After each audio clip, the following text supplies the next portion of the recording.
जय हिंद दोस्तों, मैं रमनदीप आप सभी का यूपीएससी हिंदी के इस यूट्यूब प्लेटफॉर्म पर स्वागत करता हूं। दोस्तों, आप सभी जानते हैं कि यूपीएससी हिंदी के एक टीम मेंबर गौरव कुमार त्रिपाठी का यूपीएससी 2022 की परीक्षा में ठीक है उनकी ऑल इंडिया रैंक 226 प्राप्त हुआ है। और ये सबसे बहुत ज्यादा हर्षोत्साहित करने वाला विषय हमारे लिए है।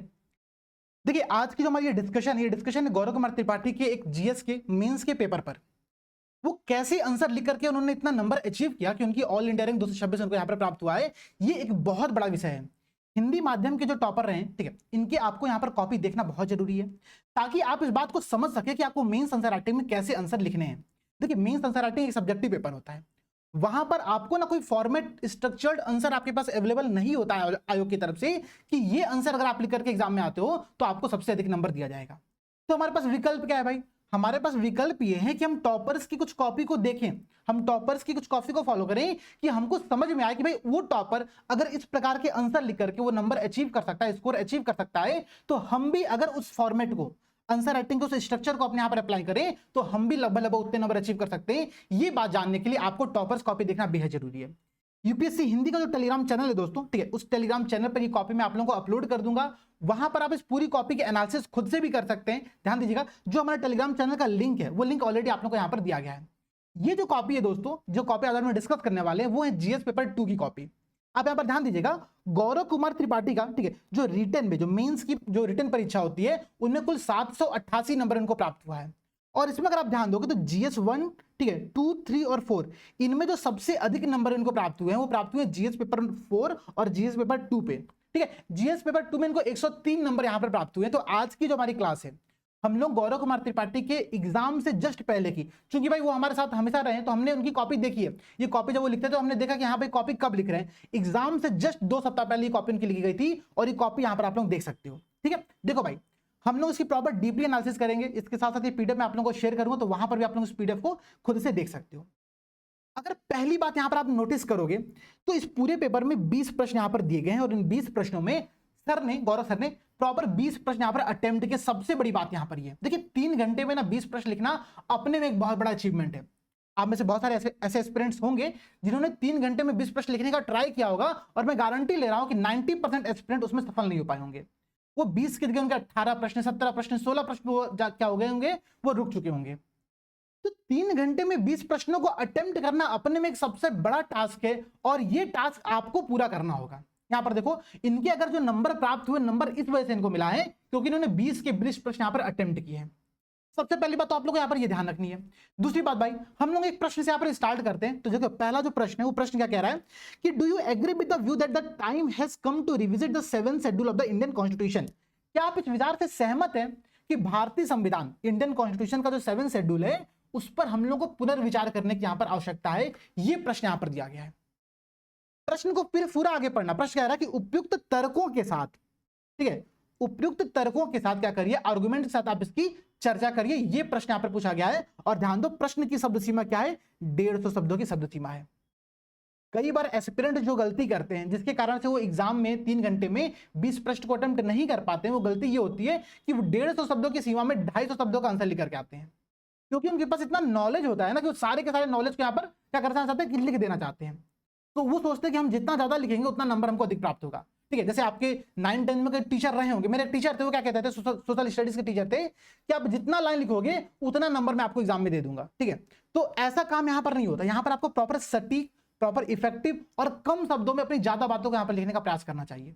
देखो भाई, इस प्रश्न के इंट्रोडक्शन में सर ने क्या लिखा, वो लिखते हैं कि संविधान की 7वीं अनुसूची, 7th शेड्यूल जो है वो केंद्र तथा राज्य के मध्य, सेंटर एंड स्टेट के मध्य पावर का जो डिवीजन है उसके कॉन्सेप्ट को यहां पर स्पष्ट करता है, उसके सब्जेक्ट को यहां पर क्या करता है, स्पष्ट करता है। तो प्रश्न चूंकि 7th शेड्यूल के पुनर्विचार पर यहां पर दिया गया था, तो इन्होंने स्टार्टिंग के इंट्रोडक्शन में क्या लिखा, इन्होंने इंट्रोडक्शन में लिखा कि 7th शेड्यूल है क्या। यही काम आप लोगों को करना है। दूसरी बात, एक बात और समझो भाई, इनका इंट्रोडक्शन गिन करके 3 लाइन में, अगर यहां पर मैं शब्द आपको काउंट करूं तो 1, 2, 3, 4, 5, 6, ठीक है, 6 या 18 शब्द में क्या किया इन्होंने, प्रॉपर इंट्रोडक्शन यहां पर लिखा हुआ है। तो इंट्रोडक्शन की भी एक शब्द सीमा होती है।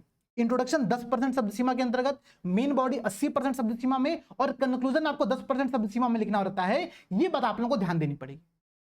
तो इनके इंट्रोडक्शन में एक बहुत बेसिक पॉइंट यहां पर आप लोगों को दिख रहा होगा। फिर देखो इन्होंने क्या लिखा, ये लिखते हैं कि 7th शेड्यूल में 3 प्रकार की कौन कौन से सब्जेक्ट लिस्ट होती है। सेंटर लिस्ट, स्टेट लिस्ट और समवर्ती सूची मतलब कंकरेंट लिस्ट यहाँ पर बात कर रहा है। और उसके बाद जो अवशिष्ट विषय बच रहे हैं उनको भी यहाँ पर शामिल कर दिया है। और उन्होंने ध्यान देना इस आंसर के अंतर्गत सिर्फ सूचियों के नाम नहीं बताए हैं, उन्होंने कुछ एग्जाम्पल भी ऐड किए, जैसे कि विदेशी संबंध, ठीक है, फॉरेन रिलेशन जो होता है उसको उन्होंने सेंट्रल लिस्ट के अंतर्गत एक एग्जाम्पल के तौर पर यहाँ पर बताया है। फिर एग्रीकल्चर एंड वाटर आपका राज्य सूची में आ गया, ठीक है। वन एवं वन्य जीव, न्याय प्रशासन, ठीक है, ये आपका कंकरेंट लिस्ट में आ गया। तो इस प्रकार से इंट्रोडक्शन के बाद इन्होंने 7 शेड्यूल के सब्जेक्ट को यहाँ पर डिफाइन कर दिया है।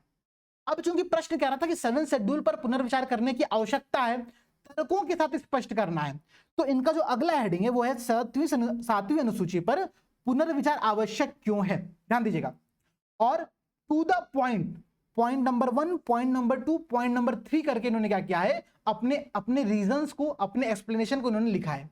इनके एक्सप्लेनेशन भी, इनके रीजंस भी बेहद सीमित शब्दों में है। देखो भाई क्या कह रहा है कि शक्तियों का जो केंद्रीकरण है इस समय वर्तमान में जो केंद्र सूची, समवर्ती सूची और राज्य सूची बनाई गई है, उनमें केंद्र सूची में जो शब्दों की विषयों की संख्या है वो 100 के लगभग है।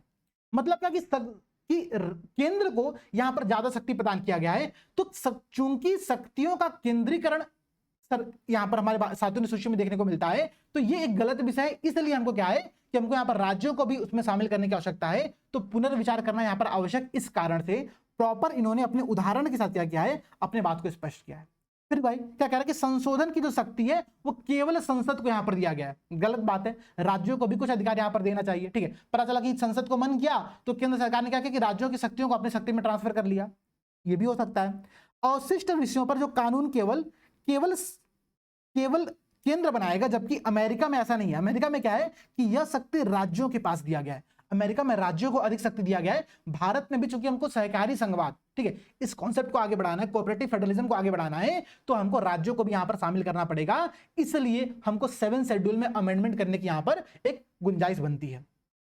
तो ऐसी बातें देखो। फिर कह रहा है कि जल एवं कृषि में एक रूपता नहीं है। हमने इसको समवर्ती सूची में डाल दिया, हमने इसको राज्य सूची में डाल दिया, तो यहां पर एक रूपता नहीं आ पा रही है। इसको हम लोग को कंकरेंट लिस्ट में शामिल करने की बात करनी चाहिए, ऐसी बात यहां पर कह रहा है, ठीक है। तो 7वीं अनुसूची में पुनर्विचार की आवश्यकता क्यों है, इसके प्रॉपर इन्होंने 4 पॉइंट लिखा है। और ध्यान देना प्रॉपर 1 2 3 नंबरिंग करके पॉइंट लिखा गया है। और उसके साथ साथ इन्होंने क्या किया है, उसके बाद सीधे आगे की राह बताया है। भाई देखो पुनर्विचार की आवश्यकता क्यों है ये आपको पता है। अब उसके बाद आपको यहां पर कुछ एक्सप्लेनेशन देना पड़ेगा कि हाँ भाई इस संदर्भ में हम क्या क्या स्टेप ले सकते हैं, कौन कौन से हम आगे की वे फॉरवर्ड यहां पर क्या कर सकते हैं, उसको उन्होंने एक्सप्लेन किया है। क्या बताते हैं भाई, बताते हैं कि हाई पावर कमेटी, ध्यान देना भाई, एक इंपॉर्टेंट की टर्म का प्रयोग किया। अगर कोई नॉर्मल एस्पिरेंट ही लिखता है कि यहां एक समिति बना देनी चाहिए, तो उतना यहां पर बल नहीं मिलेगा। इंट्रोडक्शन जो आपका कंक्लूजन होगा वो उतना इफेक्टिव नहीं होगा। इन्होंने एक ऐसा की टर्म का प्रयोग किया कि हाई पावर कमेटी की स्थापना करो, अपने में बहुत अच्छी बात है।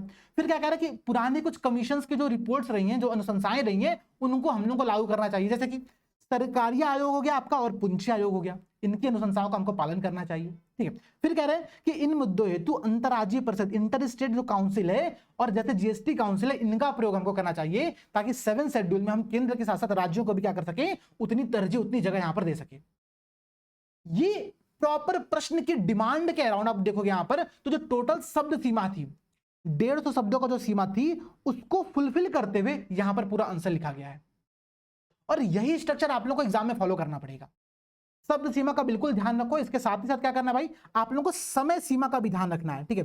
3 घंटे में अगर आप पूरा पेपर लिखना चाहते हो, तो जो 150 शब्दों के प्रश्न होते हैं वो आप मान के चलो कि 7 मिनट में, ठीक है, आप उसको लिखो। और जो 250 शब्दों के प्रश्न होते हैं, आप मान के चलो कि आप उसको 11 मिनट में लिख रहे हो, तो 11 × 10 आपका यहाँ पर 110 मिनट हो गया।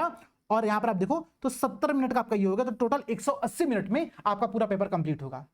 तो जो आप एक स्ट्रक्चर लेकर के चलते हो ना कि 70 मिनट और 180 मिनट का स्ट्रक्चर, शुरुआत के 10 प्रश्नों पर आप 70 मिनट दे रहे हो और लास्ट के 10 प्रश्नों पर आप 110 मिनट दे रहे हो, ये स्ट्रक्चर आपको एग्जाम में फॉलो करना पड़ेगा।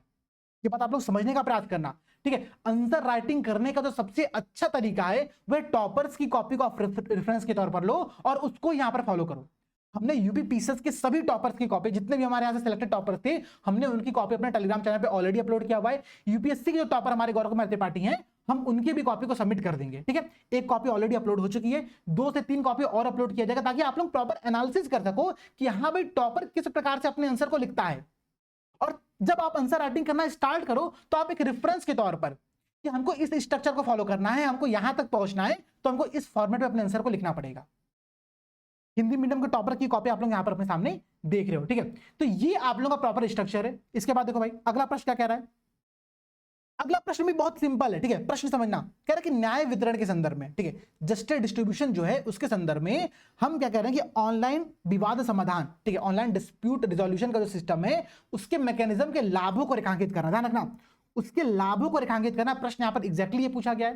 फिर कह रहा है कि भारत में इसके प्रभावी कार्यान्वयन से जुड़ी चुनौतियों की विवेचना करिए। ये प्रश्न यहां पर आप लोगों के सामने दिया गया है। अब देखो भाई 150 शब्दों का प्रश्न है। प्रश्न की स्ट्रक्चरिंग अगर आप करते हो तो सबसे पहला जो टर्म है ओडीआर, आप चाहो तो ओडीआर को यहां पर बता दो कि ओडीआर है क्या, ओडीआर न्यूज में क्यों रहा, ठीक है। तो इंट्रोडक्शन में देखो उन्होंने क्या लिखा है, इंट्रोडक्शन में यह लिखा गया, क्या कह रहा है कि हाल में जो आरबीआई है उसके द्वारा डिजिटल भुगतान के लिए, डिजिटल पेमेंट के मामलों का समाधान हेतु ऑनलाइन डिस्प्यूट रिजोल्यूशन मैकेनिज्म का प्रयोग किया गया है। आरबीआई ने चूंकि रिसेंट में इसका प्रयोग किया है, इसका मतलब क्या है कि इंट्रोडक्शन को उन्होंने करंट अफेयर से लिंक कर दिया। इंट्रोडक्शन को करंट अफेयर से यहां पर लिंक किया गया, ये बात ध्यान रखना। इससे पहले वाले आंसर में इंट्रोडक्शन में एक स्टैटिक टॉपिक को ऐड किया गया था, कॉन्स्टिट्यूशन का रेफरेंस लेते हुए 7 शेड्यूल क्या होती है उसको यहां पर डिफाइन किया गया था, ठीक है। इस प्रश्न में क्या किया है, इस प्रश्न में करंट अफेयर से प्रॉपर लिंक किया, ओडीआर को बताया कि ओडीआर का प्रयोग अभी रिसेंट में आरबीआई ने किया था, और उसके बाद टू द पॉइंट प्रश्न में चूंकि ओडीआर के लाभ पूछा गया है कि न्याय वितरण में, जस्टिस और डिलीवरी में ओडीआर के लाभ क्या है, तो इन्होंने लाभ बताया और to the point, point number 1, point number 2, point number 3, point number 4, point number 5, point number 6, 7, ऐसे करके इन्होंने 7 पॉइंट के अंतर्गत अपने पूरे आंसर को यहां पर लिख दिया। और देखो भाई लाभ जब इन्होंने बताना स्टार्ट किया तो इनकी जो हेडिंग है, ये तो आपकी हेडिंग हो गई, इसके बाद एक सब हेडिंग यहां पर इन्होंने डाली है। सब हेडिंग क्या है, लागत वहनीय, मतलब क्या, एफोर्डेबल है। भाई अगर हम ओडीआर का प्रयोग करते हैं तो निःशुल्क न्याय की व्यवस्था होगी। आर्टिकल 39A डीपीएसपी की यहां पर क्या हो रहा है, पूर्ति हो रही है। इस बात को ये चीज डिफाइन करती है। इसका मतलब क्या हुआ कि अगर हम ओडीआर का प्रयोग करते हैं तो भारत में डीपीएसपी का पालन सुनिश्चित हो रहा है, क्योंकि ये एफोर्डेबल है, लागत वहनीय है। इसके बाद क्या भाई, एक्सेसिबल है, न्यायालय की पहुंच में वृद्धि कर रहा है। न्यायालय दूर दराज के इलाकों तक पहुंच रहा है टेली लॉ के माध्यम से, और ये अपने में एक बहुत बड़ी बात है, ठीक है। अब हर व्यक्ति को हाई कोर्ट और सुप्रीम कोर्ट में केस लड़ने के लिए दिल्ली और अपने राजधानी में जाने की आवश्यकता नहीं है। आप अपने जिले से, अपने गांव से बैठकर क्या कर सकते हो, ओडीआर के माध्यम से इसमें पार्टिसिपेट कर सकते हो। न्यायालय की जो पहुंच है ना उसमें वृद्धि कर रहा है।